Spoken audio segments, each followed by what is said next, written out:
Order. Question number 9, David Seymour. Thank you, Mr. Speaker. My question is to the Minister for the Environment and reads as follows. Is he confident that the Exclusive Economic Zone and Continental Shelf Environmental Effects Act 2012 is fit for purpose in light of the Environmental Protection Authority rejecting both the recent iron sands and phosphate seabed mining applications? Mr. Speaker. Honourable Dr Nick Smith. Mr. Speaker, the EEZ law is new, and prior to 2012, New Zealand had no regime for regulating the environment in our vast oceans. I am confident that the purpose of the Act is sound. It's about New Zealand being able to take up the opportunities for economic development in the EEZ, subject to appropriate environmental controls. The Government is taking a careful and considered view on other amendments to the Act. There will not be a knee-jerk reaction to the 2 consent decisions referred to.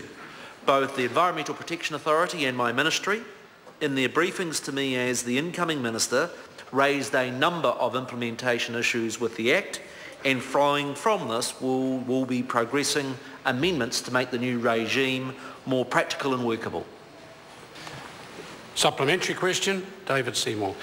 In the Minister's view, does the Act currently give enough weighting to the potential for creating investment, jobs and growth in provincial areas of New Zealand, such as that defined by the boundaries of the Northland electorate? Mr. Speaker. Honourable Dr Nick Smith. Mr. Speaker, the vast EEZ actually affects the bulk of New Zealand electorates and represents an area about 23 times the size of New Zealand's land area. And that's why it was such a significant decision for our government to be the very first in New Zealand history to have some environmental rules in that space. Any new law that I've been part of in the 25 years in Parliament always requires some finessing, and that is why this government... Order. I've got to...